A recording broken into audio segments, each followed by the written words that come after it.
Hey, good Hey, buddy. evening. Hey, Geof. How Good you doing, evening. buddy? I'm all right. How are you? Yeah, not too bad, mate. Not too bad. Looking like you're Um, about ready for a call centre shift. you're the ones Yeah, who made me get this bloody thing. welcome to all the regulars. And if you're watching us later, thank you for watching us. We are joining you on this Thursday evening ahead of.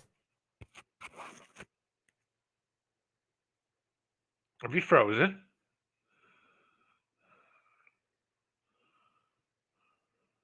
Hello. Can you hear me, Geof? What No, happened there? you just froze, mate. Right. Well, I don't want to badmouth our wonderful hosts, but something might be a little bit untoward there. It's saying that we're having connection issues, but thank you very much for joining us again. No problem. Yeah, so thanks for joining us. We'll be talking about probably All quite a right, lot of Jazz. stuff. Hey, Jazz. Um, Jasmine is here. Yep. David's here. I'm sure we've got some of the regulars as well. Do drop a comment, like, and subscribe, and join us for all the videos. I've got to just say, Dan will be joining us shortly. He's just left his laptop in the very capable hands of his young daughter, who has decided to send it up the proverbial creek. So she'll be joining us. Hello, David. Yeah. We are all. I'm just saying hello to people. Yeah, Dave here as usual. Sapning lad. Yeah, and I think the question on everybody's lips, fingertips, and everything, where is Ghana? Yes. No, that's not Nicky, the question. That's not the question on everyone's lips. It's Nicky, really not. you're always on the streams with me and Dan. Like, I've got to say, you're one of the mainstays. Absolutely. And Geof absolutely You're did quite nearly. right, mate. I did nearly shit myself. I did think I was running the show on my own. Oh, Peter, yeah.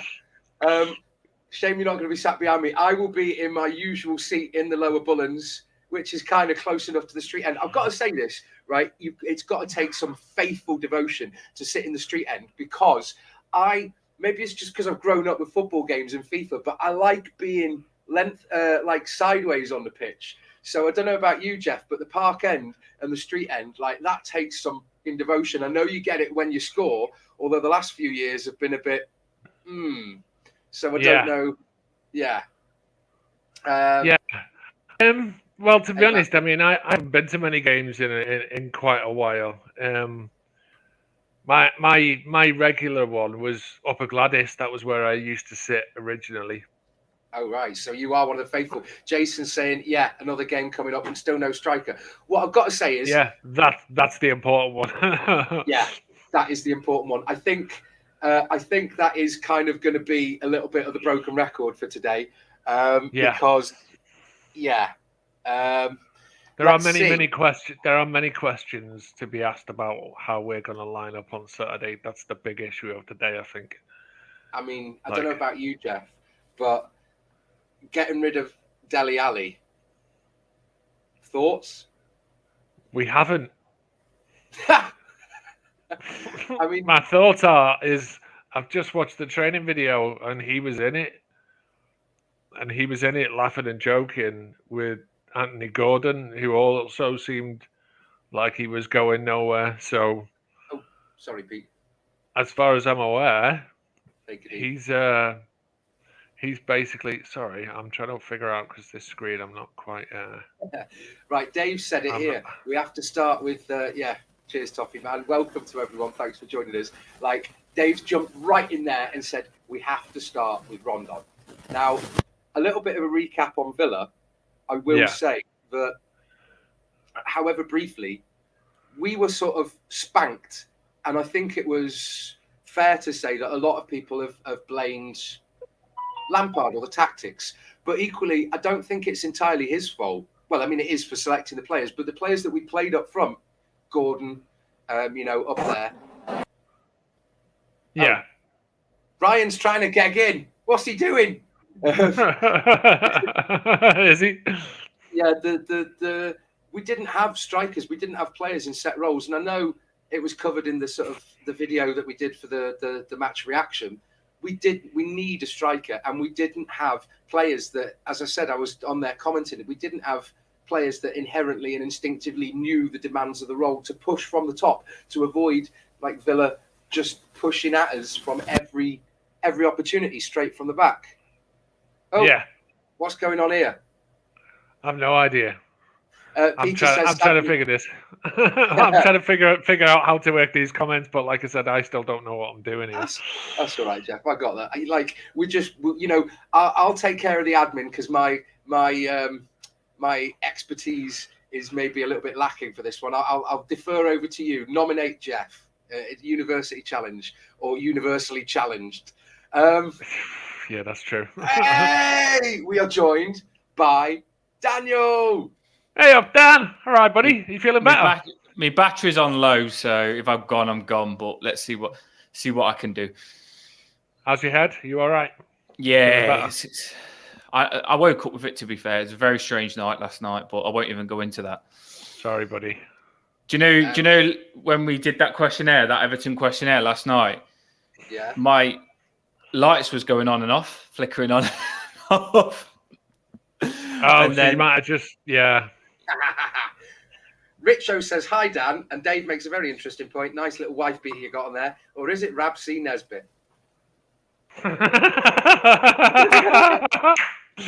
Is Dan old enough to get that reference? Do you know who Rab C. Nesbitt is? You see, I'm going to go down the party and see a plane pit. A sitcom set in Glasgow, basically about drunk people. It was hilarious, but yeah. What he's saying that I look like someone from that? Or it's just the wife beater. I think it's just the. Is it a wife beater? I would call it a tank top. It's not a string vest, but you know, it's as close to Rab C. Nesbitt as we're going to get on this stream. So sound. I just thought, you know what I mean, got to look a bit decent for me crowd and all that. But no, generally I was rushing. I've got my vest on. It's hot in the house. It does get hot in these rooms on these streams, doesn't it? So here we go. I don't know how this is working. You don't need touch screen. Right. Again, thanks for joining us. Now we've got a complete full setup. We are joined by Geoff and Dan and all our wonderful viewers. Thank you very much for this match preview. We're sort of almost 10 minutes in. We've had a bit of banter already. And I think the theme, as you might have already guessed, is who the hell are we going to play up front? Now, I'm going to go straight in there. And whether there's an incentive, whether Dele Alli's incentivized to ship out, move on, and go to Besiktas. I mean, it seems to be, whether it's just rumours, that, you know, there's got to be some truth in it, because it kind of, you know, we've been looking maybe to find a reason as to why we haven't been playing him when he adds an element to the game up there. So maybe, you know, we've been told to wait till the end of the transfer window, but we approach another game, third game of the season, with no real recognised first team strikers. I don't want to be too critical of Rondon, because he does try hard. However, you know, he's not necessarily the pedigree that we'd want, that can easily step in and show either the hunger or the potential that we're looking for to stand in for DCL when he's going to be out for another month, maybe longer, knowing our luck. So DCL's out, Townsend's out, Gomez is out, Doucouré's out, Godfrey and Mina are out. So I kind of think the team selects itself. Probably why I've got a headache. Yeah. It's quite stressful, isn't it? That wasn't a good list, was it? No. Oh, do you know, it's as everybody who watches these things and listens to me on Twitter knows, I try very much to be logical, and I try very much to see the big picture, and you know, we trust in the plan and things will be all right and all this kind of stuff. But at the same time, like, points in the bank. We've still got to play football matches, and we've still got to win football matches. And we've got some tough games coming up. And this is a home game. Now, the first game you could kind of write off. We played really well. It was settled by a penalty. No props. Okay. The Villa game, why would you not start with the only available striker that you've got? I don't know. I'm trusting Lampard, and it's you're trying to keep the faith and say, oh no, well, he's got a plan, but it kind of looked like he didn't, because he started Gordon up front, who was basically useless as a forward. This isn't a pile-on Gordon show, by the way, but as a centre forward, he was basically a chocolate fire guard. And well, you know what I mean. But and it's like, okay, we actually, when Rondon came on, looked a bit better. So to me, it's like, I don't care if he's not the best striker in the league or the best striker around. He's fit, he can stand up straight, and he's a striker. Put him on the bloody pitch. He has to play. He just has to play, because if we start with that same front three, there's going to be riots. There's going to be riots. If we start with Gordon up top again and two tiny little wingers, we're basically just handing the game to them from the opening whistle, which is just crazy to me. So yeah, that's my view. Yeah. Well, go on, Dan. Toffee Man says get a number 9 on the back of Dan's vest and stick him up front. And I wish. What I'd do to play at Goodison Park, I tell you, I'd keep running all day long. Peter says there's more chance of a finishing 0-0 unless Brennan Johnson does us in with some magic or Lingard clicks into play. I just read that comment. Get Fellaini on a free. Yeah. Mate, I would literally take Fellaini back. He's on a free. I feel that bad. I would actually rather, and this is gonna sound mental, I would literally rather put Michael Keane up top than Anthony Gordon in this, because at least he's 6'4" and he can head the ball. He's quite a big, strong lad. It's like I think he'd be better as an actual centre forward, because at least he's got the. Go on. Addy said he thinks it's a shambles, lads. Why haven't we got a forward lined up? They obviously knew Richie was leaving. The board's a disgrace. Should have been the first signing. What do you think? Well, my thoughts on that is, I don't want to get into the politics of the football, because I don't want to be divisive. We actually have slightly different opinions on here anyway, and we don't want to, alienate any of the viewers. Again, we're here to talk about the football. And when it becomes obvious there's a talking point about the club, like the AGM or the financials and questions, it's something that we're going to discuss. But yeah, I don't think it's necessarily fair to say that should have been the first signing, when I think it was quite clear that we needed to sort out the defence, because that whole premise of building from the back, it doesn't matter if you've got a fantastic striker, if you're shambolic and they're not given the opportunity to even play forward. Yeah. Not that I'm criticising you, Addy, I can see where you're coming from with that. But Julian does say that he's quite right here. He says it's a disgrace. We haven't got a striker 3 games into the season and we don't have any goal scorers. I'll put a reverse on this though. It is bad. We do need a striker, fair enough. But like you've just said, Jan, the last season, we didn't even get the ball to the strikers. Some of our strikers didn't even have shots on target. So when you had Richarlison, Calvert-Lewin up front at times, and Gordon, we didn't even get the ball to them. So you could argue that it is more important to sort out our centre-backs and our centre midfield before you sort out the attacking threat, because we wasn't even getting the ball to you. I always say you work your way up from your defence, sort your defence out, because then you won't concede many, which we to be fair, we have lost 2, but we've defended all right. I thought we've been unlucky. Then sort your midfield out. Look at the early 90s, how awful we were, and Southall kept us in. Yeah. That's what I'm saying. And some really good centre halves. And Dave and Watts, so in this respect, and I agree with Dan, is that when you're building because realistically, by the time this window shuts, the Everton that we had last year is going to bear absolutely no relation to the Everton that's going to be coming forward. There's a frustration that we couldn't have got some of the business done quicker, that is annoying. It's annoying for all of us, and like I'm trying very, very hard to be patient and not throw the baby out with the bathwater too early, because I can see there's a plan and I can see there's a strategy for what we're going to do, but at the same time, why is it taking so bloody long to buy a striker? So I understand from the fans' point of view, from all the viewers' point of view, It's frustrating. It's hard to argue that we couldn't have just got somebody in. Like, why couldn't we have got somebody in, even if it's someone that wouldn't necessarily be massively high on the list? You know, surely we could have got that. Brereton Diaz is his name. Brereton Diaz. Well, there's talk of him. He or played Ched Evans or somebody, just to be the person up front. And then, like, if we have to wait for, assumedly, the person we want, which is obviously Brozier, whether we get him or not, I don't know.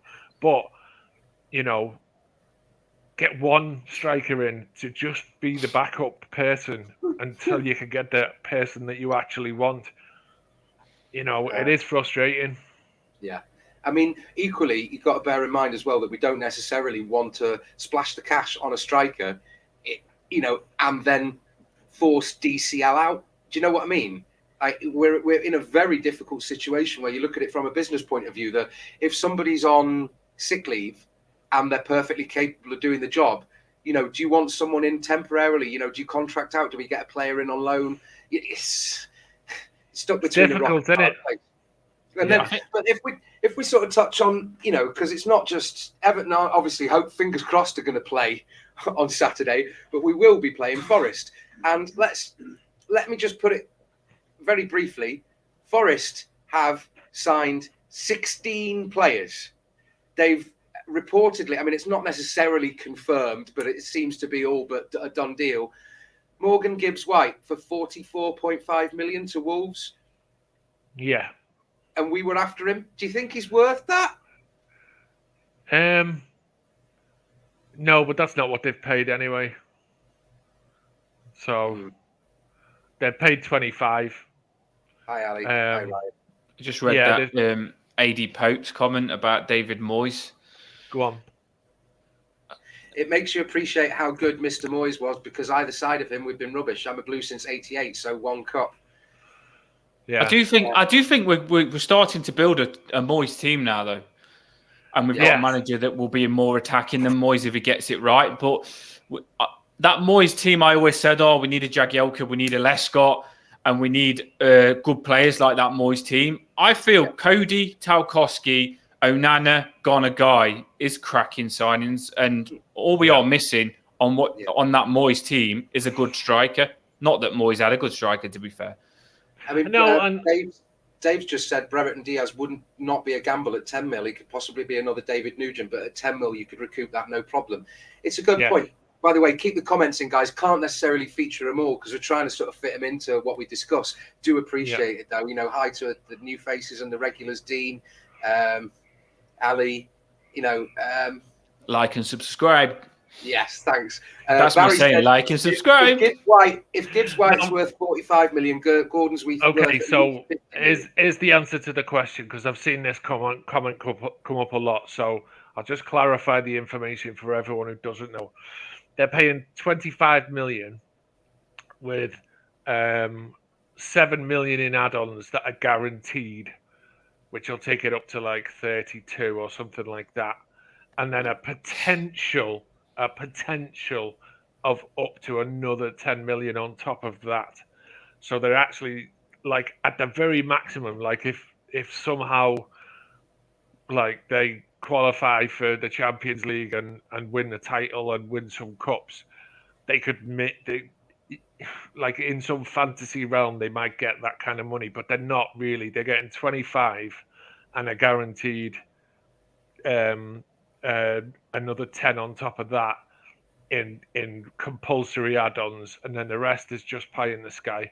So like it isn't the 42 number. That's just the Sky number, Sky Sports News number. They always put the big headline number. So that's the actual numbers. But Peters said they're gambling on staying up. Forest, Yes. with the finances they spent this season. Fair play. And to be fair, it's reminiscent of what Palace did. They really went out and tried to secure. And there seems to be more parity between the rest of the teams, in the Premier League at the moment. So that's not to say that they won't do that. They've got to, though, haven't they? They've got to do that, because I said straight away, as soon as Forest come up, they'll go back down. And that the owner is probably thinking, I'm in the Premier League, I've got to do what I can to stay in the Premier League. And with the team that they had, which isn't very strong, they needed to bring in some big players and quite a few players. And literally, that's what they're doing. I feel Forest are doing well. They're getting the right players, and I do think they'll stay up. And we have got, on what we're going to talk about, we have got a hard game ahead of us. I'm seeing we must beat Forest. If we beat Forest, we played well. Nottingham Forest are a good team. They have got a good team. Now, I watched them against West Ham. Fair enough. They looked a bit fragile in defence, but...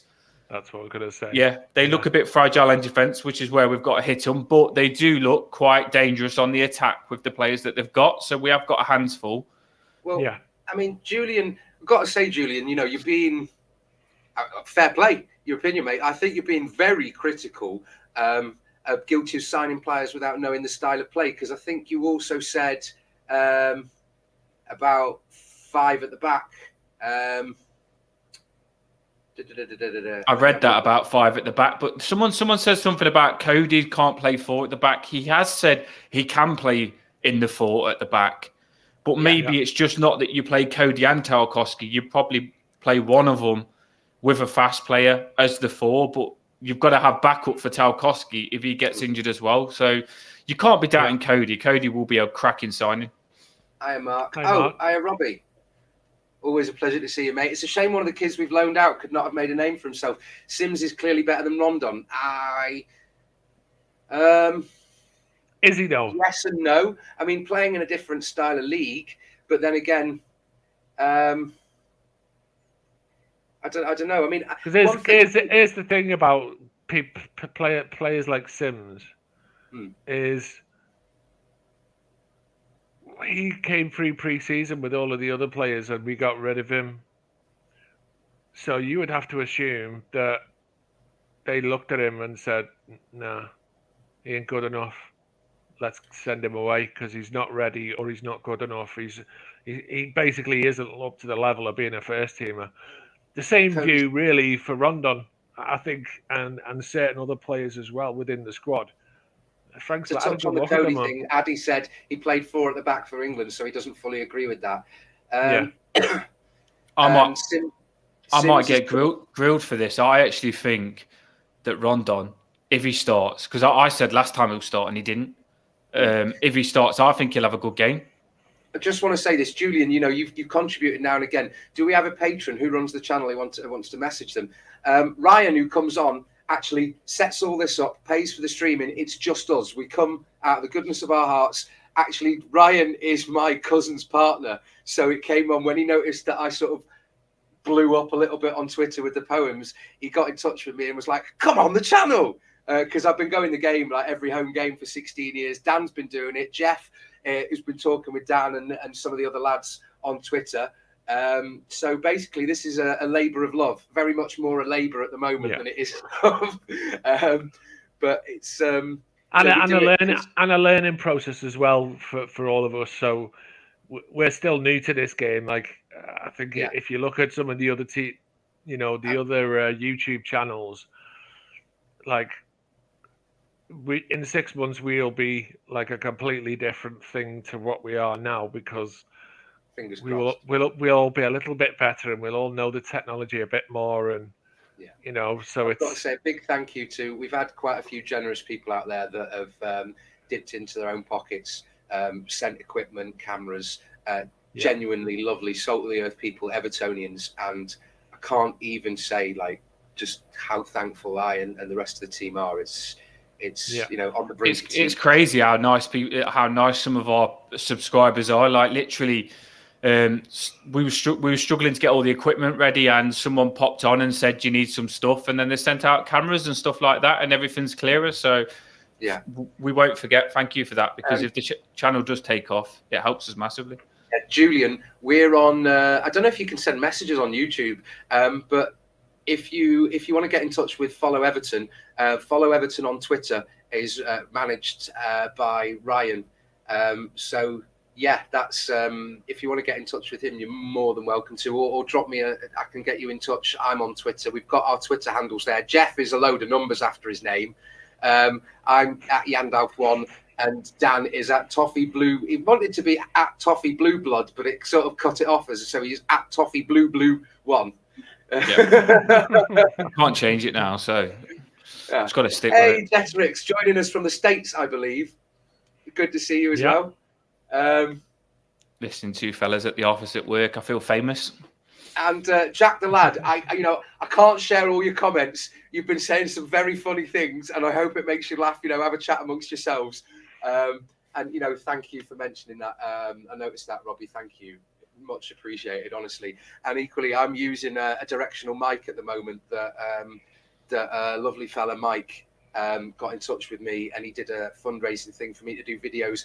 I've been personally so busy with stuff, like I just haven't had the chance to set everything up. And once I do that, it's like delayed gratification. Once I can get that deferred, once I can get the sort of videos and editing things set up, I can help with this, for branding for myself and for the channel and all that. It's just personal stuff. Everyone's got stuff going on. Speaking of, we do appreciate it. Spread the word. Dan and I will be joined by the wonderful Johnny Garside, the manager for health and wellbeing at Everton in the community, midday this Sunday. We had to reschedule again, a lot of personal stuff coming up, but he'll be joining us. We've had several people reach out to both of us, Dan and I, about their personal stories, their difficulties. Obviously, it's not always easy supporting Everton, but sometimes it's just not easy. The current world with pandemic, post-pandemic, people sort of changing mentality, a rush for diagnoses in mental health, being insular and sort of that change, the cost of living crisis, just everything. So we're really going to be, trying to showcase what a lot of people's stories are, and we think it's really going to be a fantastic thing. Anyway, back to the football. The football's going to move. Honestly, I'm just going to go straight in there and give you my lineup and tell me what you think. Okay. Because I know a lot of you really appreciate Basil, David, doing a lot of the tactical stuff. Personally, I could have done that, but thanks, Addy. But personally, I think it's best to do that as a reflection on how we actually play, rather than just speculate on BS on how we could play. I think it's better to do that. Funny Macca, yeah. That was a great comment. So basically, my thoughts are clearly it's just a shoe-in. Pickford, Tarkowski, Cody, Holgate, Mikalenko and Patterson. It's just a shoe-in for the back five. And I think, as somebody mentioned before, that the wing-backs or the full-backs can't bomb forward. I think that's reliant on us having a strong midfield, but also an attacker that is putting pressure further up the field so that the other team aren't pushing us back, so that we have that space to move forward. So I don't know if Dele Alli's not going. I think there's potentially we could see him start. It's not very likely, but what I think might happen is great comment, Julian.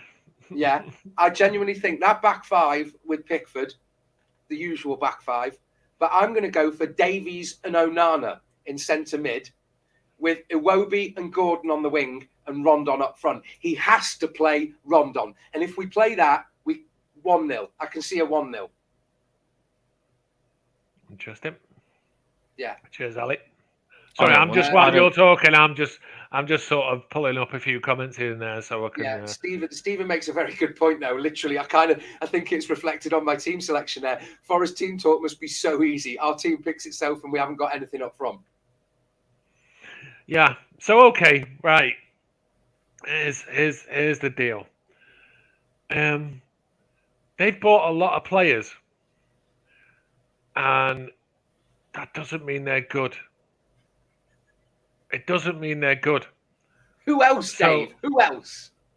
So basically, we've got a tendency of watching things like everyone else does. We watch YouTube and we go, "Oh, he looks amazing. Oh, he looks amazing." But the fact is that they've signed an absolute crap load of players. They're literally going to be Have they gelled? they're going to be strangers to each other. They're going to be running on enthusiasm and a little bit of a hope and a prayer. But that doesn't mean to say they're going to be a well-run, organised team, because when you make that many changes to a team, to a squad, you unbalance it, you upset everything. Training, don't you? Yeah, it's all going to be kind of very hit and miss for them. So when I watched them in the game they played West Ham, they got a result, but they could have easily conceded 5 goals. They could have easily. I mean, they were really, really lucky to get that win. They were really lucky to get that win. Their keeper had an absolute worldie. I can't remember the name of the Forest keeper. He was brilliant, and he made some amazing saves. Their midfield, again, it's unbalanced. They've got some good attackers. They've also got some mercenaries. So how motivated they're going to be, I don't know. So this is going to be a case of, if we do our job properly, set ourselves up to be very, very difficult to beat, to close down the channels, close players down, do all the things that we're supposed to do correctly, then they're going to have a job breaking us down. So then we just need to be able to do something, anything to get a goal, whether that'll be like a speculative effort from distance, whether it'll be a set piece or something like that. That's fine. If you're looking for how we go about winning this game on Saturday, I would say set ourselves up to be really, really difficult to beat. We're going to be playing, if we're playing without a striker, we're going to be playing with fast players who are going to be breaking. They may not be the best finishers, but they'll create something. They'll create trouble. They'll create win corners, win free kicks, and things like that. And then we're going to be relying on players like hopefully Onana, some of the centre backs, to just get something, get a little head on it or whatever. We had opportunities in the last 2 games to score goals, and we didn't quite take. Disallowed against Villa as well. Yeah, we had a goal disallowed, and we had a penalty turned down. If that would have stood or wouldn't have been offside, then that would have really changed that game. We could have attacked with more, like, we know what to do. Yeah. And I really thought that we were going to be on the ascendancy after that goal because we did it, and especially when you concede and it's disallowed, even if it's disallowed, it's sort of it's a mental blow, isn't it? Yeah. So I think that like an overall assessment is, I understand that we're still lacking in certain areas, and I'm not going to deny the fact that it is going to be difficult until we get a recognised goal scorer in. We're going to have to be a bit of a patch-up thing. But I think still, man for man, we've got better players than them. I think we still have better players than them. We've got more experience than them. We've got leaders in defence rather than people who haven't been in this league 5 minutes. And we've signed some very, very good players. So, yeah, I don't like, I think the sense of overall panic is a little bit misplaced. I think we just have to keep the game tight and do our job properly, and we can get a result out of this game. Thank you so much for providing this wonderful Everton content. I thought that was genuine until Julian said, "No, Jan, tell us how we should play to beat Forest tactically." Honestly, did. Yeah, Geof just did. I think it's set up to we established ourselves as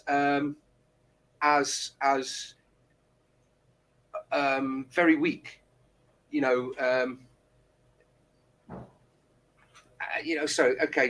Julian's then said, every time our wing backs bomb in the side, centre backs get dragged and rubbish 1v1. Yeah, I think that we are missing someone like Idrissa Gana Gueye or Onana, who's going to be, like you say, they could have closed it down, and certainly that ability to find that yard of space that maybe Davies can't do. maybe that's why he's looking back and not turning on the ball. Maybe it's confidence, maybe it's ability. That's all right. I'm just putting them up for people to see. So you carry on. Fair enough. I mean, Julian says Alan is fit. Maybe we play him again. I'm not privy to whether he's sort of past it or whether the mentality's right. Yes, certainly on his day, I'd play Alan, absolutely. But to know if he's not fully fit, match fit, like Dave says, DCL started light training. What we don't want to happen is the same as last season where he has a setback. Dan, I think his laptop's died. But I mean, that's a good point, Dave. So, Julian, what I will say is tactically, I mean, I'm not going to sit there and be an armchair guy who pretends to know Lampard's job better than he does. But what I will say is, without a striker, there's no bite at the top of the pitch, which has meant we've been pushed back. And at every stage, it's allowed our opposition's defence to Thanks, Julian. thank you, to push forward, and therefore our entire team is pushed back and put under pressure. Whereas if we've got a solid three across the back, hopefully that are mobile, so then they can cover. So until we've got that sort of bite, that real threat that Richarlison offered us, he was a class above the standard that we were playing last year. And Toffee Man said the point. Rondon might bag a goal if Forest. I think he might. That's a good point. Anyway, he might bag a goal with a target, with that kind of player who can hold the ball up and then lay it off to McNeil to have a shot, or Onana. I mean, look at the difference that Onana made when he came on the pitch. That driving force. If he was hungry, he was doing this to the fans. Like, come on. Where did I get my ink? This. Okay, I designed this when I was about 18 or 19. Got a mate who did it, and he completely cocked it up. Used the wrong sort of needles and did the wrong sort of design. And he did it. And I used to be quite a bit bigger. I was about 13, 14 stone and used to do weights. So he did it all wrong. And it's meant to go with like the flow of certain things. And it doesn't quite fit. Yeah. So I had it redone and I need to get all the colours redone. I've got other things. Thank you, Maka. Boss analysis that. Yeah, I never have much confidence in my analysis because watching Everton, you don't know what could happen. We win games that we've got no right to win. We lose games where we do everything right. But would I rather have Nottingham Forest team or ours? I would rather have our team. Yes. With a couple of their forwards. Welcome back, Daniel. Yay, Dan the man is back. Yeah, the picture's not as good. The picture's not as good. I've had to take the camera off to put the charger in. That you can't put both of them in at the same time. It's either the camera or the charger. So there we go. Okay, so we've been trying to do it. So it's your turn now since you're back. How do we go about winning this? How do we go about winning this game on Saturday? I've got a twist. What's your plan? I've got a twist. Go on then. Do you play Iwobi in centre midfield because everyone's right that he offers something and he's not trying to be flashy, he's just doing the fundamentals. I'm just going to cause an uproar in the comments. Do you know who I play? I play Alan. I play Alan. You missed that. I think you disappeared. I play Alan. Yeah, you said 100%. That. Yeah, I didn't hear it, but that's who I've got in my head. In the set, I literally play Alan and Onana. And then I play Iwobi just ahead of them. That's how I'll play it. And what? Just say Gordon up front and let the wingers go wide and sort of play. I just think just let the wingers bomb it forward and play quite like a lot of players through the centre. Because the good thing is though, what people don't realise is what we set up. We can change formation throughout the game. I've seen other teams do it. When they defend, they play a certain formation, and when they attack, they play another formation. So you could literally say to Iwobi, can you drop in and do this when we're defending? But when we attack, can you play on the right-hand side and can someone else play on the left? You can mix it up, which I'm sure Lampard will do. You're going to play Onana? Yeah, 100%. If you don't play Onana, I'm going to be gutted. But I don't know whether he's going to play him. You've got to play Rondon as well. Yeah. Right, Julian. Just before we get to Jeff's sort of prediction as well, lineup. Julian said, "Not going to lie, I can see us losing this and Lampard under pressure. Same as Rafa, it's hands tied." I have to say that, of course, I think if we lose and we've got some tough games, there will always be the pressure.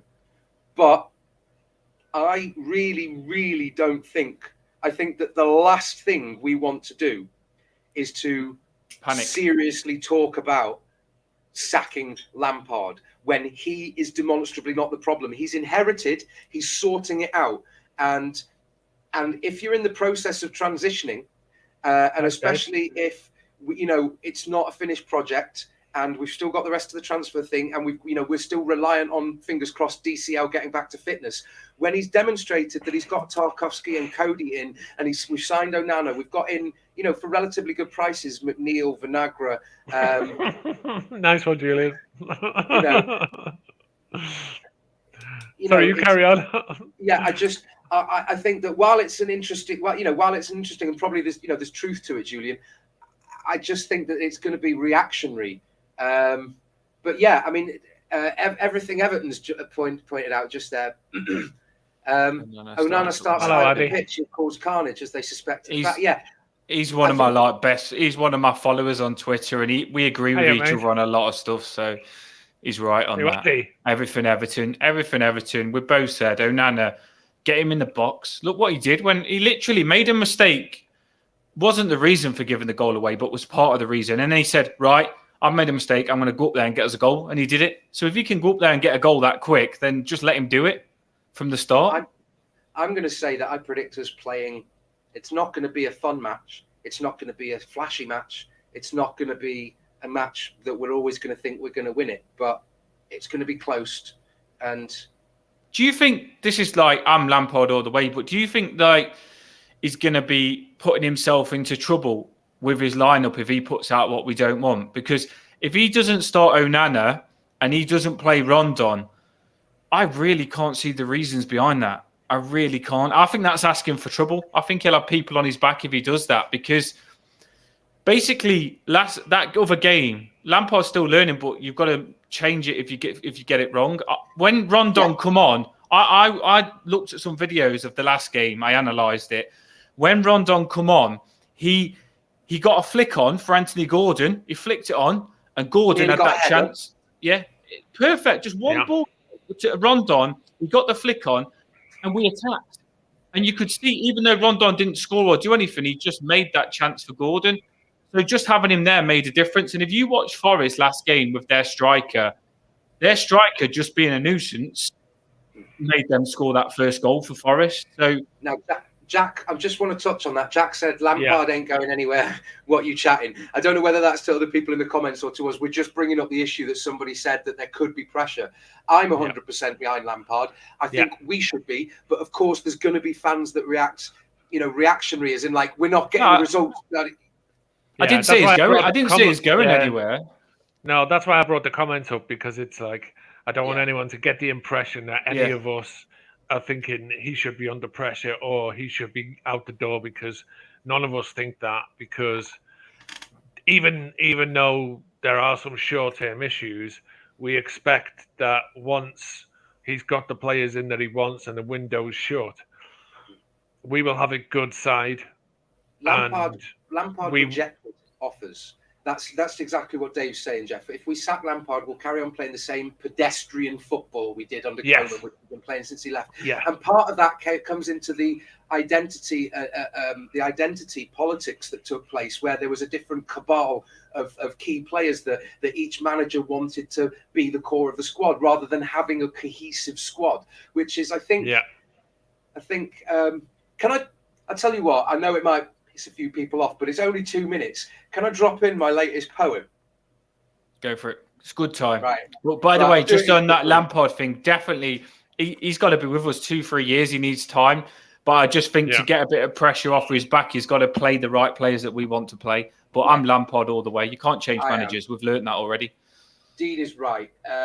And I don't think, even if the fans got behind him, it might, and Mark says Lampard has to say, it's good to see so many people. Maybe you're just joining us because we're really sort of well-considered and thought-out footballing analysis. Love it. But, you know, I think even in the face of maybe some element of fan animosity and cries against him, he's going to stay, because it may well be, I mean, I don't want to overrate the cake, gild the lily, you know, perfume the vine, gild the lily, all that kind of stuff. But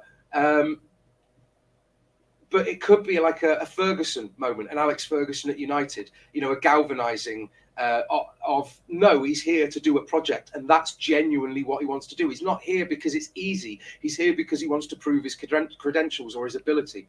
But on that note, I'm just going to drop this in there a bit quick. I'm not going to lie, I lost some of my heart. It felt like Villa just tore us apart. We started all eager, but let's be quite blunt. We're nothing with nobody leading up front. We're sound with our Jordan and a solid back line, and we're sorting midfield, though it's taken some time. Frank's diplomatic with every new vid, despite daily news of a fresh Gordon bid, and about 50 mil seems a lot for the bank. But a wonder kid gone, what a load of... Right now, it's merely speculation, but let's be realistic about our situation. Potential's all good if we're settled and stable, not climbing up from the wrong end of the table. I'm not a pessimist, just realistic. After over-analysis, there's a very real tactic that's missing. It's needed, then we'll be fine. We need to put pressure from the front line. It's simple, it's obvious. I'm begging you, please. It's as if you can't see the damn wood for the trees. This weekend's a benchmark, a new litmus test, how we'll measure up against Nottingham Forest. They've splashed out the riches and hope to hit pause on the narrative that new boys are just a lost cause. We're a target, pariahs, a scout for the taking. No thoughts, we're a dynasty still in the making. New owners, new board, new directors, new ground, new manager, new players, new hope to be found. Excitement on Twitter, banter in spaces, an army of blue, young Turks and old faces. Some want revolution, some laud the old guard, but all Evertonians stand by Frank Lampard. There's a plan, a vision, a thingamabob, but whatever it is, let the man do his job. In Frankie we trust, we're on the mend. Together the main stand, the Bullens, the Park End, the Gladys Street faithful, united, all shout. There's a candle of hope that can't be blown out. The winds of change blowing, something in the air. That night against Palace, you'd know were you there. It was more than relief when the ref's whistle blew.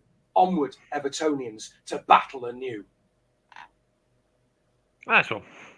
Smashed A bit it. of inspiration. A bit of inspiration. Do you know what made you go for that as Follow well? that, Yeah. innit? Do you know what made you go for that? Because there was a lot of Lampard talk then, and there's a lot in that about Lampard, just get behind him and all that lot, and kind of summed it up, didn't it? Kind of went with what we were saying. Yeah, that's what I kind of responded. It was a bit of a prediction. I had this sort of kernel of idea as I was sat in the car coming back from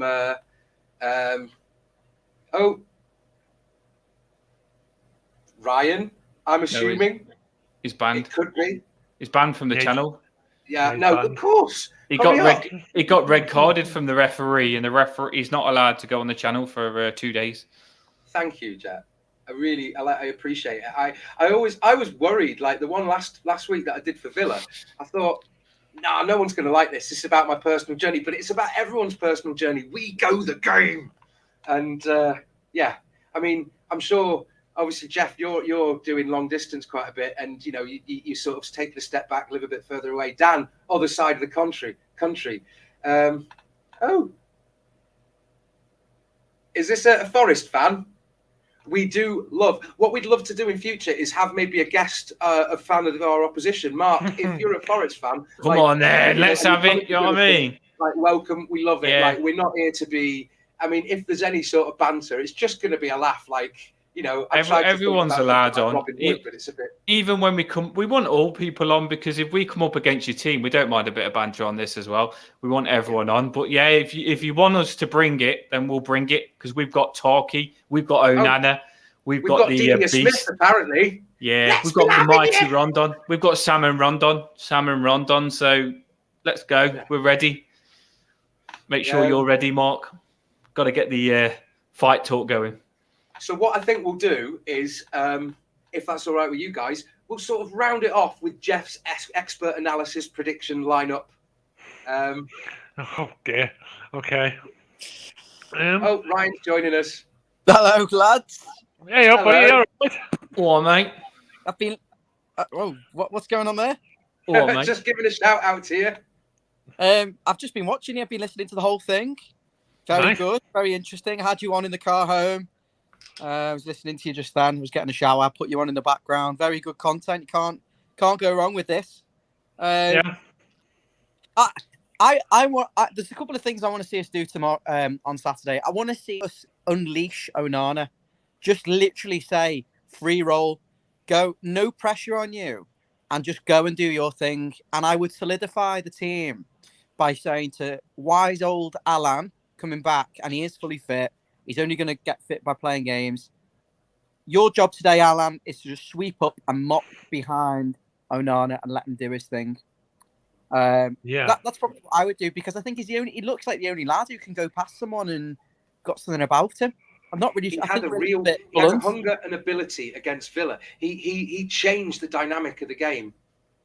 Although I will say that's very disrespectful to my man Iwobi, because I think I would play Iwobi as well. Geof. He could but you're saying he's the only player who can run past someone or whatever. I think Iwobi could do that as well. So I kind of because he was saying about the summing up, like, to me, the two wide men who we played in the last two games haven't done the job, and I'd be quite happy with a three in midfield with Alan, Iwobi, and Onana, and then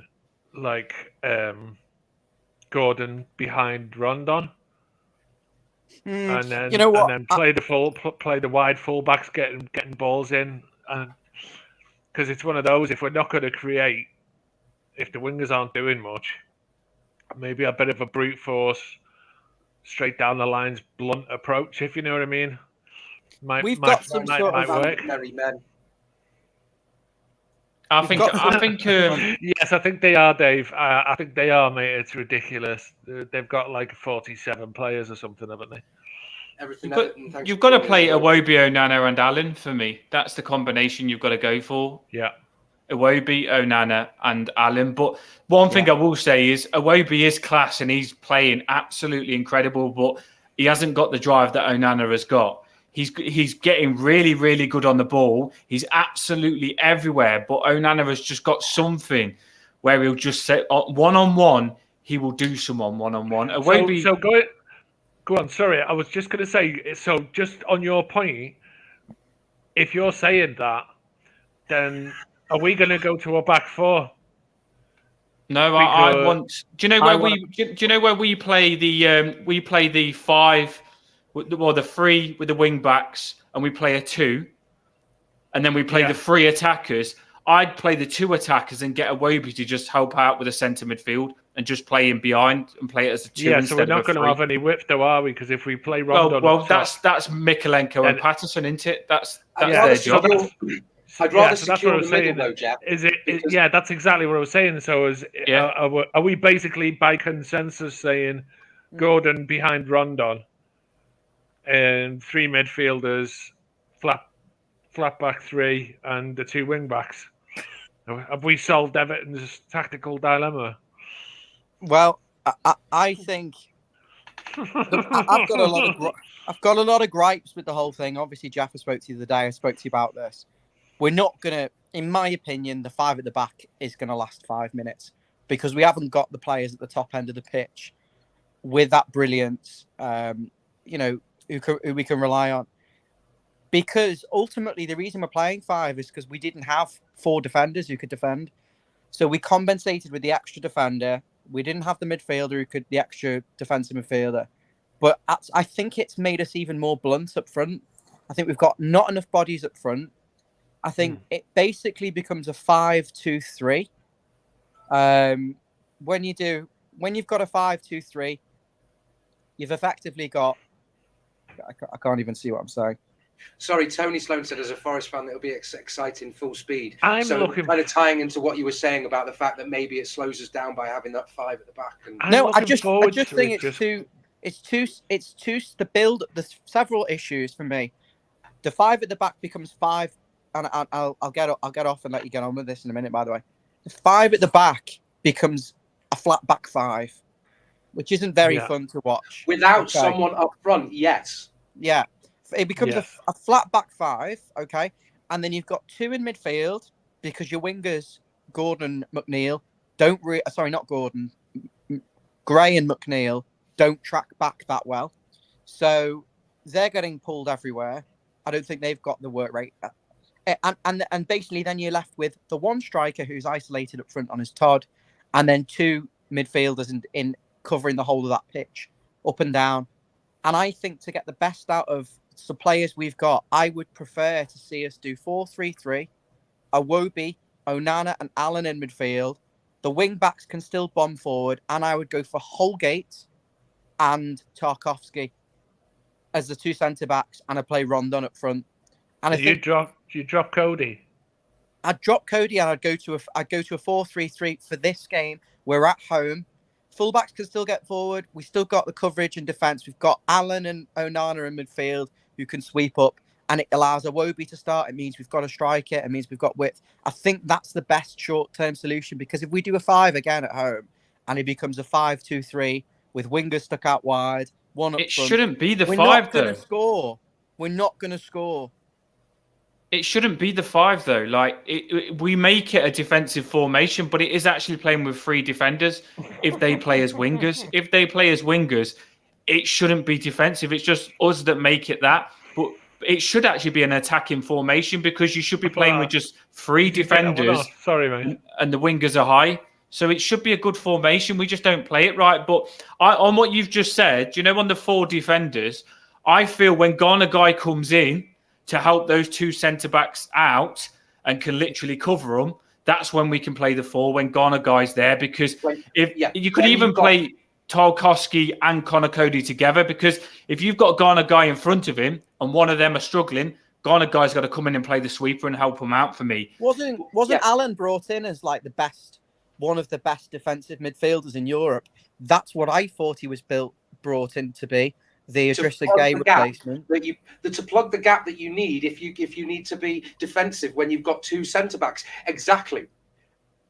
So if we're playing 3 centre backs with 2 wing backs who should track back, it almost makes me question why do we then need to set up with a defensive midfielder? Is the defence not good?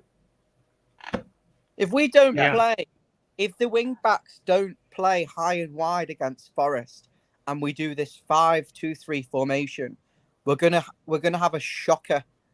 Those wing backs, Michaelenko, I personally would put Vinagre there if we're playing at home and we're playing wing backs. Hopefully, and I would have them high and wide, and I would say we're gonna keep the ball, we're gonna outplay Nottingham, and we're gonna play through them.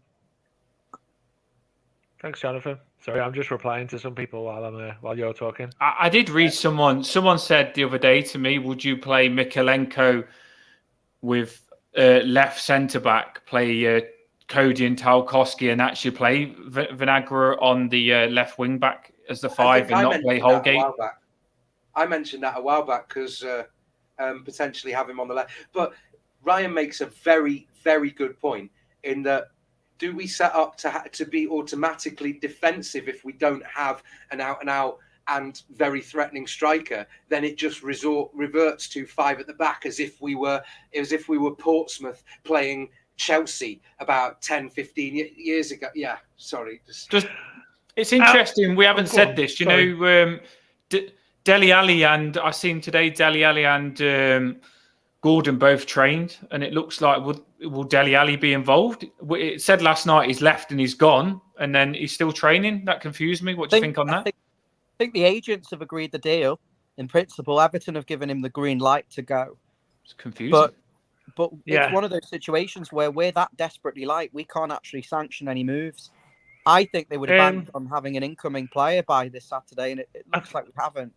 But basically, from what I've heard, is that they've agreed the deal. He's agreed the wage structure. The club, like our Everton, have said, we're happy for you to stay. If you want to go, that's up to you. It's your choice. So someone just said in the comments he's flying Turkey tomorrow. So yeah, so that's basically it. So I don't mind that. It's one of those where I would have liked him to have stayed because I'd like to see him do well, but Not once played him at number 10 or behind a striker, Jeff. yeah, exactly. So it's one of those where What's the point? What's the point of him? Yeah. Yeah. But going back to what you were saying, Ryan, I don't see him switching to a back four. And the reason why I don't see him switching to a back four is because if he's got a specific plan in mind and a specific style on how we're going to play, we can't quit on it because it didn't work in the first 2 games. Like, these things take time and practice, and it's going to be a little bit stop-start while we figure it out. But we've brought in, or we've got wing backs, or we brought in players who can play in the wing back position who are going to get forward. They're going to be encouraged to get forward. We've brought in a centre back known, despite the fact that he can play in a 4, he's known for playing in a back 3. He's been brought in for that reason. So I still think we're going to play a back 3. I've thought it from the whole start of it. And I think the whole point of bringing in Garner and Onana is so that we can play the 2 in the middle, and then we can have the 3, which is whether that be Gordon or someone else, someone on the other side and a forward. I think that's the formation that is what we're trying to achieve. And I just still think he's going to stick with that because he wants us playing football, not lumping the ball up to the front.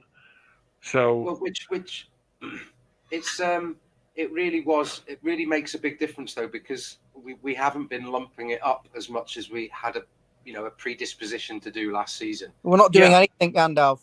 We're not doing anything. No, I know, but it's early doors. That's what I say is until we get the thing working, it's like. Can I just say one thing? Go on. There's one way that this Everton team, even with the 5 stinking flat defenders and the outnumbered midfield and the wingers who aren't really contributing goals and assists, there's a way we could do it if we just increase the tempo of our. Sorry, yes. I'm trying to hide that comment. If we could just increase the tempo of everything we're doing and play with a bit of speed, that is just one thing I thought we tried to do in pre-season. We tried in a couple of the games to play. I think we played Arsenal and we had a real tempo about us. We got battered, but it was one touch, move, tempo. Yeah. Then we've gone back to this slow, sluggish build-up where the wing-backs are not willing to go beyond the wingers. The wingers are not getting in the box close to the striker. The striker's not occupying the centre-backs or making runs. I think Dele Alli should have been playing for us as a number 10. I think Damari Gray is best on the shoulder, cutting in, on his right foot, playing on the line of the last night defence, on the opposition right back. Yeah, that's what I say. I'm not disagreeing with what you're saying. Why aren't we doing these things? No, but what I'm saying is, I'm not disagreeing with what you're saying. What I'm saying is because we haven't actually achieved it yet, doesn't mean that it's a failure. It means that we haven't achieved it yet. Like, we're going to have to work hard. We're going to obviously adjust some players. But like you saw from Lampard's half-time sort of opinion, and it was like you could tell that he wasn't happy with what was happening because he'd set up a plan and we didn't execute it. And that's the thing, is we have to execute it. And we only going to get better at it by practicing and doing it over and over until it becomes something we're comfortable at. Can I just jump in? Bringing in the right players. I'll jump in here as well. When I went to the Chelsea game, thanks for this channel for letting me go to the Chelsea game. The first half, Patterson was forward loads. He was forward loads. He was up the top end of the pitch all the time, and it was amazing. And Mikalenko was forward as well, loads the first half. They was playing so high, and they played so well. They played as wingers. And also, if you go back to the next game, an example, Patterson, can you remember him skinning Digney? He absolutely ran past him. A brilliant moment. Did him. Yeah. He completely did him as well. So that's another example that they can bomb it forward and that formation can work. that is another example that it can work. So it's not. The problem is because people don't like this formation. It's an easy thing to moan about.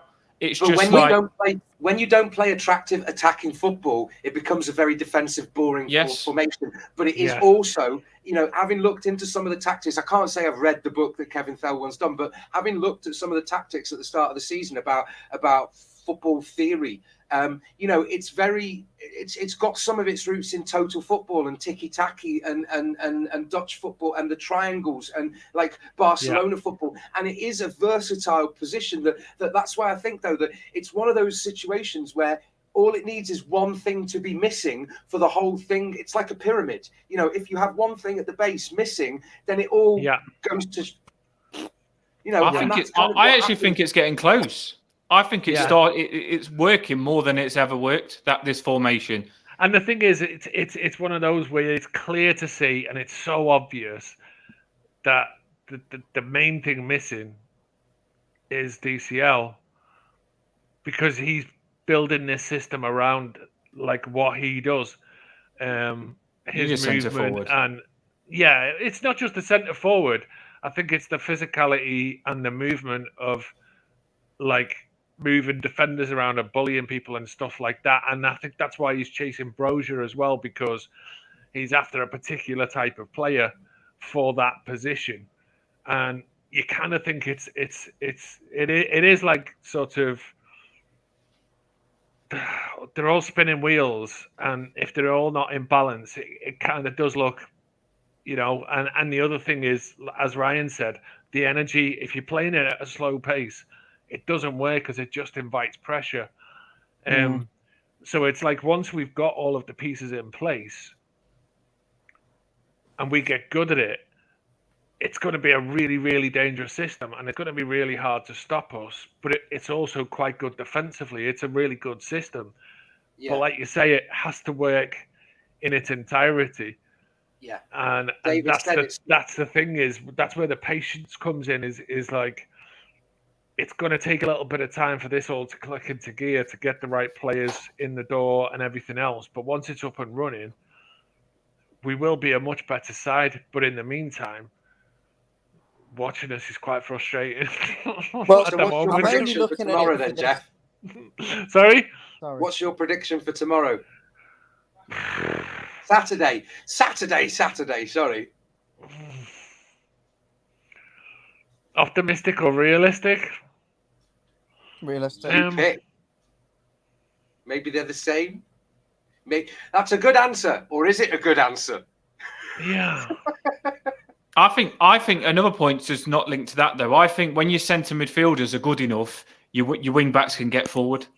Yes. They can't. Yes. That's what.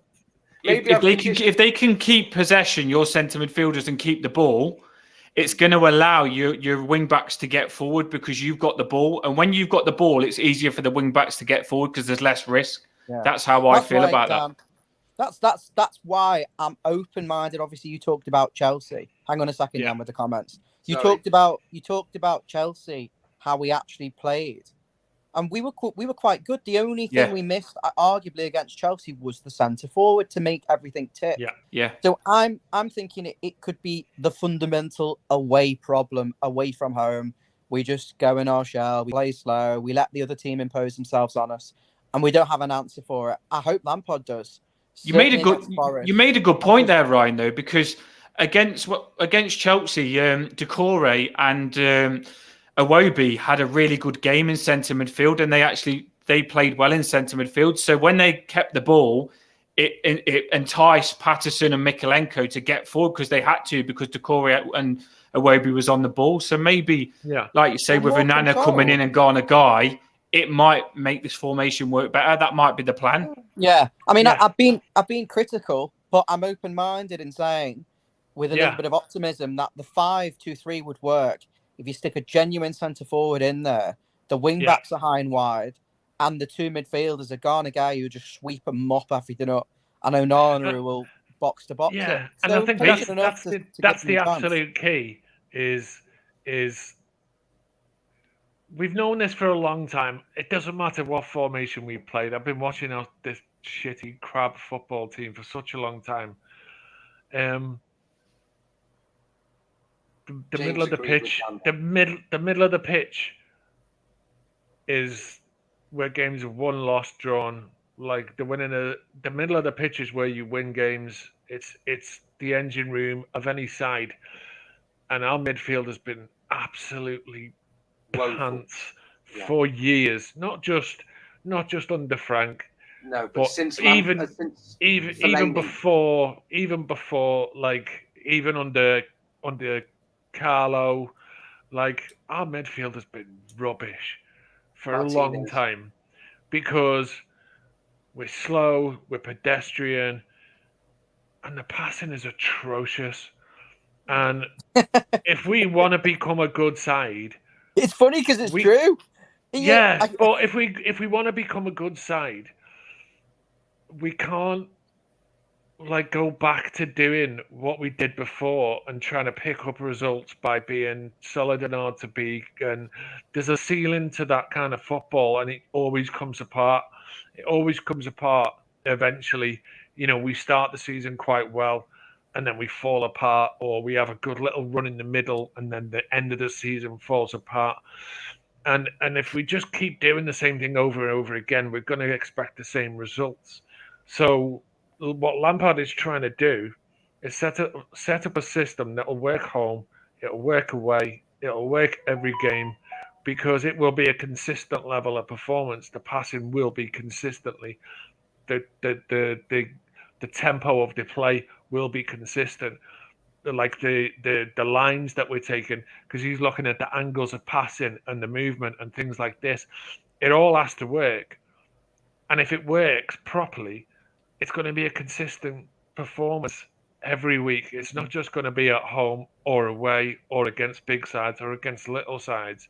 It's going to be the way Everton play football. But to do that, we have to have the faith that it's going to take a little bit of time and there's going to be little hits and miss. But once it gets going, you know, it will actually be something that finally lets us go beyond the tag of being nearly also ran, etc., etc., etc. Sorry, that was my little rant. Really good analysis, Geof. Yanndalf, would you like to swap roles with me? You need to go, or what do you want to... I do. I have the personal life is calling. No, honestly, we've gone on for like an hour. I've probably... Oh, sorry, Mehmet. Yeah. I've got to shoot as well. I've got to shoot as well. My camera's not... Oh, have you? Right, okay. Go on, I'll have 10 more minutes with Geoff. We'll go through some comments. See you later, Dan. See you later, Jan. See you later. Thank you, Geoff. Thank you, Ryan. Thank you, Dan. Don't cheers, everyone. For watching. Thank you for putting up with the poem, and hopefully we'll see you. We'll join you on Sunday, 12 o'clock. Dan and me, midday, with Johnny Garside from Everton in the Community. Nice one. Don't end the stream. Don't end it. I thought you was going to end it. Hi guys. Yay! Follow Everton. Not now, Jazz. It's not a Twitter space. Hey up, Jazz. Hi, Joe. Let's go. You all right, Chuck? You feeling better now? Yeah, I'm not allowed to speak. Sorry, I've got to be quiet. Oh, I do apologise. It's all right. It's a professional environment here. It's a professional environment. I said I want to come on, but I'm not allowed. Well, sit up then like a normal person. Oh my God. If you sit up, I'll put you on the camera and you can speak to Geoff. Hello, Chuck. I do apologise. No, hello, darling. You all right? Hi. Have you recovered from your thing today? Oh, me near car crash. Yeah, I'm okay. Yeah. You feeling all right now? Yeah. Yeah, I've just got cozy in bed. Nice. Right, can we stick to football? Sorry, football. Okay. That's the pleasantries. Nice What to are see you your anyway. predictions for this weekend, Jeff? Don't get me in trouble. Dave Weston said, "Why aren't you doing the ironing?" Oh, that's a slap coming your way sometime soon. Knowing Dave, that'll be completely tongue in cheek. Yeah, yeah. Jasmine, you obviously the first two games of the season were a bit of a disappointment, but we're at home. Am I getting interviewed? Okay, go on. Jeff, do you want to do the interview? No, it's fine. You do the interview because I'm enjoying watching you squirm as much as anything. So I can't deal. I'm going bright red. Go on. This will be the first time I'm sorry. David go on. B's come in. This is a great broadcast. I'm dead Just- professional now. Go on. Right. So obviously Anthony Gordon's been linked with the move away. No, it's too difficult of a question, Geoff. It was, should we still start him even though his head must be elsewhere? I can't throw her in on something like that. Give me something simple like what's the I didn't ask that question. what's the score going to be tomorrow? I think 1-0. I mean Saturday, Why does everyone keep saying tomorrow? because I we don't think know. it's the night before. You're all stressing me out. I'm stressed enough as it is. I don't know. I think You think we're going to win, Joss? I'd like to think so. I mean, I'm being hopeful Yeah. saying 1-0, but to be honest, I've no idea. I mean, I haven't seen Forest play in a long time, so I've no idea what they're up to at the minute. You can just say you've never seen Nottingham Forest play. No, I I used can to watch admit. them with my dad. To be fair, most people who are watching this will have never seen Forest play in the Thank you, top Jack. division because it's been. I think you were probably just about born when they were in this division. I'm 97, so No, I think you were. I think it was 23 years or something, 24 Yes. years. just doing maths, quick maths. So I don't yeah, know. I think you were probably literally like a tiny baby when they were last in the top flight. So I don't think anyone knows what to expect from this game because they've changed like more than 50% of their team, probably like 60 or 70% of their team. So they're not going to know what they're doing. They're going to be running around like headless chickens. Really? It's all going to be enthusiastic and exciting, and we just have to stay disciplined and do our jobs properly and be professional and let them blow themselves out for their enthusiasm. And then once we do that, then we can take the result off their hands. I know. And our crowd. Go on, sorry. No, I don't know where this game's going to go. I've got hopes of a 1-0, but I don't know who he's going to put into play. We've got no striker. I mean, what do you think it's going to do? Because I'm all in good hopes for a 1-0, but that's pushing it, isn't it? Really? I mean, what are we up to now? It's going to be a set piece or something, isn't it? It's going to be like a goal from a corner, or Onana popping up with a leaping like a salmon header to win us the game. That'll do, won't it? I mean, who's out? Do you reckon Gordon's going to play? Yes, I do. Oh, see, I don't know what they're going to do because everyone's talking like they're getting rid of him. No one knows what's going on.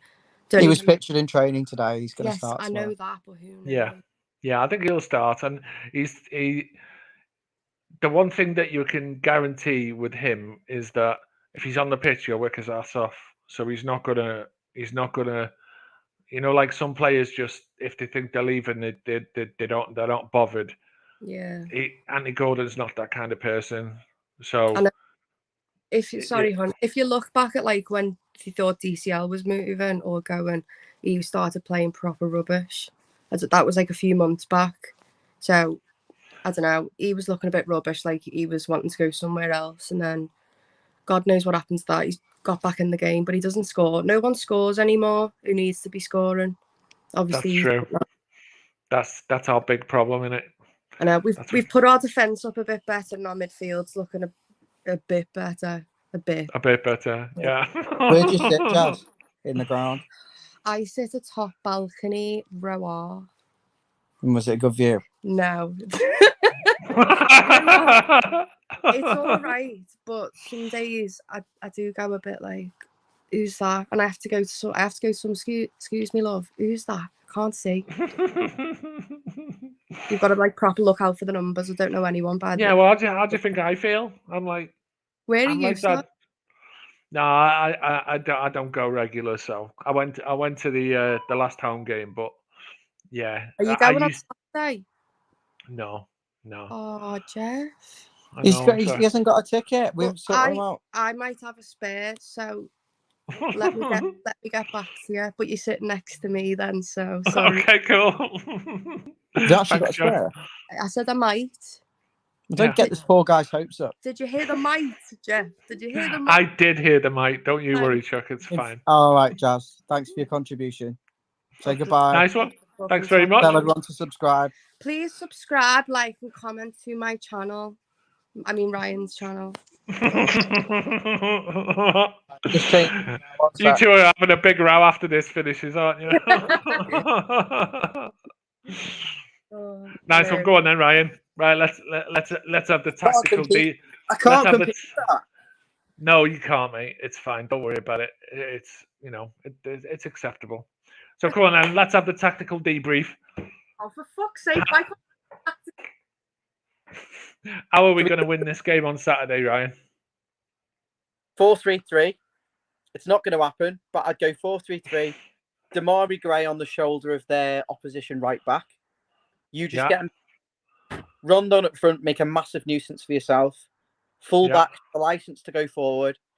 Alan in the defensive midfield position, sweeping up Onana and Iwobi with license to roam. And I think we'll be fine. That's what I would do. Okay, now based on what is really going to happen, how do we win the game? Set piece. I think you and Jasmine just summed it up. It looks like it would come down to something like that. I mean, I know Forest are putting a lot of players. Yeah. They're not going to have gelled. They're not going to have bedded. I think there's a few egos in there as well who are coming, maybe not for the right reason. They're a big club. Yeah. But they're inexperienced. I would just like us to use our atmosphere against them and really swarm them and don't give them a moment on the ball. Press. Don't give them a moment on the ball. And when we've got the ball, move it quickly, with purpose, with pace, get some men in the box and turn them over. Just turn Nottingham Forest over. Yeah. What about you think, Geoff? What I think is actually going to happen. Yeah, tell us. What I think is actually going to happen. Don't shoot me, everyone. Okay. So I think we're going to play the same front three as we did last week. I genuinely think that we're going to play Gordon up front in the middle. We're going to play Gray on the left and McNeil on the right. I think we're going to play the same two, and we're going to play two in the middle, the wing backs and the back five in that system or whatever. And I think that we're going to be relying on pressing and keeping them higher up the pitch, because I think that's where we went wrong against. Oh, have you gone? Hey, mate. I think that we basically, what we were trying to do against Villa didn't work because we didn't do the pressing that we were supposed to be doing. That's the whole point, is the system doesn't work if you don't do the job. We weren't doing the pressing. We were allowing them to get the ball out too easy. That's the whole point, is the system works if we hassle the life out of their back line. Yeah. So that they're forced to pass long, which basically puts us in to compete for the ball easier. And then we win it back higher up the pitch. That's how we're going to have to win this game, is by competing for the ball higher up, pressing their back line, forcing them into mistakes, and basically forcing turnovers, like, to use an Americanism, I'm sorry. And then once we get those turnovers, we're going to have to live on probably set pieces, knockdowns and stuff like that. Maybe a couple of decent crosses or whatever. But yeah, that's how I think it's going to happen. Yeah. I don't think you're too wrong, to be honest with you. And interesting, you make a point about the press. Far too often our press is like, oh, he'll run, but there's still an easy pass out for the opposition. We need to press as a team. Yes. Everyone following in. And I think with the five, if you can get those wing backs high, you can get the strikers, I think you can really suffocate. I think you can potentially really suffocate teams. If the two wide players tuck in slightly, you can make like a 3-block in front of the central defenders, and the wing backs push up, and you've still got enough cover. But we haven't done it, have we yet? No. It's early days, isn't it, Geoff? I mean, we can't be overly critical. We just look at it as it is, and we can be balanced about it. Yeah. And but the thing is, that's the thing is if he's got a plan and this is the plan, and like everything I've seen in pre-season kind of tells me that this is the plan, we can't throw it out, because like if we throw it out immediately, then we're going back to did we not doing what we did before. I know we did at the end of the game, is we changed the system at the end of the game. Didn't we change but it? that was out of Villa. necessity, because the plan wasn't working. But the plan wasn't working because we don't have a really good striker. We don't have Ghana. We don't have Anana. He only came in late in the game because he only came on for 10 minutes, didn't he? But I think going forward, the plan is what the plan is, I think. All I've noticed is the 2 times we played 5-4-2-3 and switched it to a 4-3-3 or a 4-4-2 was against Dynamo Kiev. The last 30 minutes was not the best game. We went on and won, and we battered them in the end by that point. We changed it also against Villa, and we looked more threatening. So, yeah, I know. But you did ask me what I thought would actually happen, not what I would want to happen. Very good. Love that answer, Geoff. Let's go to the comments before we wrap things up. Thanks everyone for watching. There's still 62 watching live, plus however many watch on Twitter. I know a few people watch on Twitter. If you are watching on Twitter, we can't see your comments. Sorry, Tony. I wasn't meaning to imply that they were headless chickens. P. Macca is asking, where's Mabsy? He's working. He's working away. So he's been back into France for the last week because he's doing a job abroad. Sent on a government mission. David B saying it's a great broadcast. James is also saying good broadcast. A couple of inappropriate comments, can't read. Just scrolling. 23 years. Yeah, I thought it'd be something like that, James. I agree with you, Jack. Dave saying Jazz knows her onions. Thanks for that. I'll pass the message on. Stu is being optimistic. He's saying Gordon, Tarkovsky, and Onana all to score. Love that, Stu. And James is going for a 3-1 Everton. The Darts is coming in here asking if there's any tickets for sale. No, we haven't got any tickets, unfortunately, for sale. But do stay tuned and make sure you subscribe, because there will be some giveaways this season for sure, 100%. Stu is saying, get yourself to the lower Gladys scale. You'll have a ball up the fucking Toffees. Here's a ticket there. Andrew's saying, to be fair, it wasn't just Dom that didn't play well. All the others did. I agree with you, Andrew. It was a collective problem. Yeah. Weston is going for Onana and Rondon to score.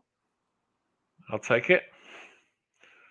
Jack the lad saying McNeil left wing. I mean, I'd be tempted if we can get the strikers in and we play a 4-4-2, because I don't think he's a wing. I don't think he's a left of a front three that's going to score. Or really, if you're playing a front three, you need goals from them. Yeah. So personally, I think he's a good 4-4-2 left mid. But Geoff, we talked about this the other day. We signed a player who struggled in a poor team and putting him in a poor team and expecting him to hit the ground running. It's not going to happen, is it, overnight? No, well, I said it's basically we've signed somebody who is basically his best strength is crossing the ball, and we haven't got anyone for him to cross the ball to. So he's always going to struggle with that, because like that's his game. His literal, he is a good dribbler. And, he probably, like, once everything's going well, he'd probably score the odd screamer every now and then. But generally, his game is cutting back onto his left foot and whipping a ball in. That's basically what his game is. So, but can I just say something on that, Geoff? Yeah, you're playing a very, very heavily left-footed player who's got, literally no right foot. I'm killing you. Sorry, my mate. He's got no right foot, Geoff. Every time he's got to take an extra touch to get it onto his left foot if he's playing right mid, right wing. Do you not think that's an issue? It slows everything down. It does, but this is where I kind of and again, this is an optimistic shout from me. But then I'm looking for him to build up over time a good understanding with Patterson, where he can sometimes cut inside and then release the ball. Patterson for the overlap coming back the other way, a little bit like a Baines Pienaar type situation. Once they've actually got the workings of it, if you know what I mean. Yeah. So one overlapping, one underlapping, and Like to give see and that, goes and stuff like that. So, it's a work in progress, isn't it? So, speaking of Stephen Pienaar, he did agree to come on the channel, but Dan hasn't been able to get it over the line, has he? I don't know what's quite happened. And I just wanted to go back to the comment from the Nottingham Forest fans who were watching. Yeah. I wanted to say just one thing is I'm so happy to see Nottingham Forest back in the top flight. As someone who's a bit older, I'm so happy. as someone who's a bit older and grew up like watching a lot of like Clough teams, and Nottingham Forest to me are one of the traditionally big side. And notice Proper team, I properly said the name as well. Nottingham Forest, not the shorter version that So everyone do you says think that wrong. Notts Forest will go down this season? No, don't say that. It upsets them. Nottingham Forest. No, I don't. I think probably my three for going down at the moment. Bournemouth probably go down again. But beat us. Possibly. I worry for Brentford without Ericsson, and I also have a sneaky suspicion Southampton are going to be in trouble this year as well. Hope so. Yeah. Predictions, Geoff. Very good predictions. Southampton could potentially be in the mix. They had a really bad end to last season. I'm not quite sure they've got a lot about them. I think the temper that really caused a lot of teams problems has gone away. They do have a plethora of strikers, though. That's something we'd be quite grateful Yeah, to. plethora of strikers who don't score goals. Oh, we've got plenty of them. Yeah. Positions. Nicky saying, I agree with Geoff. He'll play the same team. Yeah. I think he probably will, but my job is to kind of provide another option and create some sort of thought here, process of why. I think I justified why. James is saying Gray's been crap, player Wobie and McNeil as and versus wingers. The problem with that, James, is I just don't think you're going to get enough goals. This is the issue. Yeah. I think the overall play, possibly a Wobie, maybe he's got the ability to play on the wing now, maybe because he stepped up his game. I don't know. I don't think he's got a great cross on him. I don't think he's going to score. In the short term, just into response to that particular one, it isn't going to be amazing, like until we get some proper strikers in. But for the game on Saturday, one goal's good enough. Don't care who gets it. We get a clean. Defend properly, like press them in midfield, get any kind of goal, and then just defend it and take your point, take your 3 points and move on, and it's fine. So long as we get a win in the bag, I think it takes a lot of the pressure off, because it's like, well, we've got 3 points in the bag, and then suddenly a couple of strikers come in the next few days after that, and everyone's like bouncing. So it's, I just think any way we get 3 points, I don't care how we do it, even if it's like, a header from a defender, or if it's Mikalenko popping up with one of his occasional little speculative efforts or whatever. I don't really care.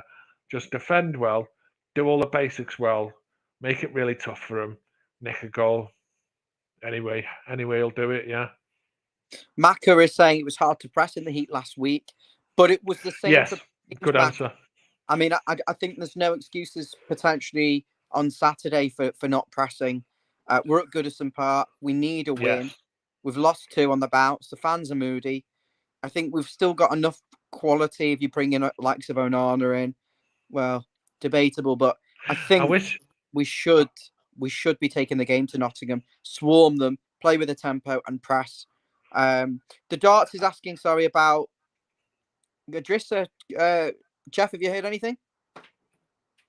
Oh, as far as I know, he's going to be here. Like, I don't know whether he's going to be here tomorrow, but as far as I know, it's all agreed and everything's coming through. So, I've just not heard any reports that he's actually here yet. But as far as I'm aware, he is either on his way or coming in the next sort of 10 years. Yeah. Mark is saying, and the 70 watching still, brilliant to have so many people on. Can I just ask you to do what Mark is saying? He's saying hit the like button and subscribe, friends. Top job, guys.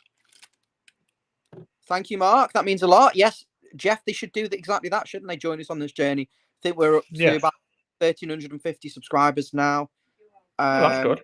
I think it's growing every time we do a stream. I come on. We get 10 to 15 new subscribers each stream. And I think it's as good as you're going to find out on YouTube. We've got a really good plethora of, if we were all strikers for Everton, there'd be good options. You book the talent, the viewers just come flocking in. Do you know that's the way it goes? Jonathan Wallace is saying Diaz or Brozier as DCL backup or replacement. Thanks for that, John. Andrew Ford saying cut McNeil right mid to be cutting because he wants to take too many touches, and if he's not going to score goals, then his position there is redundant. But yes, I think he needs time to bed. Yes, I think he's got potential. I just like him. I think he's an out and out left winger, traditional left winger. But we'll see. We'll see. I think he needs to be blooded in a little bit more. I'm listening to comments, Geoff, because we've been on here a long time. Mark is saying big respect to Geoff. He really likes you. Thanks, Mark. Cheers. Appreciate that. Toothy's laughing at your knots at Forest. It upsets them. Yeah, that's what I said. It's one of those where it's Nottingham Forest. Tony also wants to thank you. I think he might be one of the Nottingham Forest fans. Nice one. Thanks, and good luck for the season, buddy. For us, mate. Rich is saying great side, great history. Hope they stay up. Yeah, me too. They've got potential, haven't they, to be, because they're a big club with a big history. They've got potential to do something. Mark saying, not quite sure what that's referring to. Sorry. Iwobi's passing his top. That's from Jack. I think recently Iwobi's been very, very good protecting the ball and keeping it, and I think he's doing really well this season. Yeah, it was Jack Taylor and Cloughy. Yeah. Forest will bring their noise. Yeah, they're a good bunch of fans. Get the fireworks. Yeah, I think the atmosphere should be quite good. James is asking why the Gay transfer is dragging on. Basically because it was an argument with PSG over his payoff because the third wages, wasn't it? Yeah. And also renegotiating the fee on the back of that. I mean, the whole thing become a bit of a farcical, but I think it's $3.5 million we're paying for him now. Which I'm happy with that. That's fine by me. If we get 2 good years out of him, then I think it's worth it because he's proven Premier League quality. If he can he's taken a pay cut to come here as well, so. Well, he will be, but he's going to settle quickly. If he's still got the legs in him at 33, he's got the know-how, he's got the ability. He's a perfect player. David saying how far is Finch from Goodison? I think it's about 10 miles, isn't it? It's in Halewood, and obviously Goodison's in Walton, so it's not too far. But a lot of similar questions. James is really enjoying what you're doing, Geoff. He's just laughing at my joke because I was saying, you bring the talent in. I was only messing. And finally, Jacko's saying, am I the only one who thinks there are people Gay is too old? Yes, you are. Sorry. That's a blunt answer, but... Give a minute. like who's the centre back who used to play for Man City? Was he called Fernandinho? Did he play till he was about 37? Was he too old? Don't think he was. If He's you're been good, a old squad enough, you're good enough. If you're good years. enough, you're old enough. And I think Jagielka played till he was about 36 for Everton, and he was pretty good and all. Age is relative. I'm too old to play centre back for Everton. But yeah, I think Garnegay's all right. I think he'll be fine. I think he'll be fine. I think he'll coach Onana, and I think he will Yeah. allow him a bit like he's done at PSG. He'll let the others play, and he'll offer Yeah. that protection. So yeah, I think we've talked about everything. Obviously, we had Yanndalf on and Dan before. They were brilliant. If you didn't see the first hour with them two, you can watch it back. This will be on YouTube again as a rewatchable video very, very shortly. Obviously, we've looked at some tactics. We've talked about Nottingham Forest and I've given my reasons and my thoughts on the team. But ultimately, I do think Geof is right. It will be a very similar team to what we played against Villa. I do believe potentially Rondon will come in as a straight swap for McNeil, and the rest of the team will stay the same. I really do hope he plays Onana, though. I think he will for Decore. I think Onana and Rondon both will start. I think with Decore being injured, I don't know whether he's fit yet, so it kind of leaves us with little choice but to play Onana, and I think he'll be chomping at the bit to play. Yeah, just play him, and I want to see him Yeah. in a role. I think it's time to be, a CDM. Maybe will come when we've got the strikers, when we've got the natural wingers who are going to score, and the centre forward. But I think Onana at the moment can do without so much defensive responsibility that restricts him, because I do think he's got so much technical ability in his strides and ability to go past people clearly, and he's not just a Decore. There's actual some technical quality there. Yeah. And a real defensive nous as well. So, yeah, I hope he plays Onana, but I hope it's alongside Alan, not Tom Davis. But manager will do what he wants to do, and I definitely think Rondon's got to start as a focal point, even just for nuisance value. So that's it.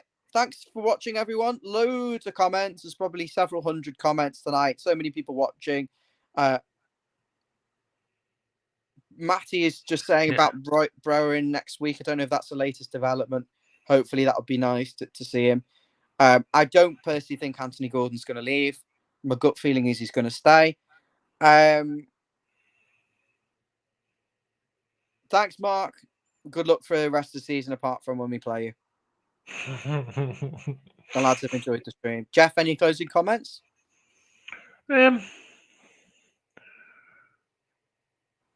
Please sign a striker soon. Please, please, please. I'm sick of just crashing Twitter every day, 150 times, looking for links. We had that Barbosa link, which was a load of rubbish. There's been a few names. Yeah, that was funny. None of them are really exciting me, Geoff. I can't deny. No. None of them are exciting. No, me either. Diaz was, he's plucked out. They were watching your stream on YouTube and have decided to link us with him. It's like, doesn't show much imagination. I think he could be a good option, couldn't he, as a squad player? Who was that, sorry? Diaz at Blackburn. I think it's a punt in it. He could do all right, and he won't cost a lot of money, probably 12, 13 million. So if he doesn't work out, you probably get most of your money back, but you could sell him for 6 or 7 next year or the year after. So it'll do fine, until we get the, if we can't get Brozier, we're just going to have to get 2 warm bodies. We need to move on from. If he's not coming, we need to move on and find someone else. Yeah, he wants to move, so I think it's one of those where we're trying to wait, but in the meantime, we need to just get one of them in, and then if we get Brozier, we get Brozier, but we need to get somebody in. So for Geoff's mental health and for the mental health of everyone, sign a striker. Guys, enjoy the game on Saturday. Hopefully, a big 3 points for Everton. Get some points on the board. A loss would not be very nice. I think it will sink us right to the foot of the table. But let's keep the faith. If you haven't already subscribed, hit the subscribe button, and I'll see you soon. Thank you very much. Up the Toffees. Up the Toffees.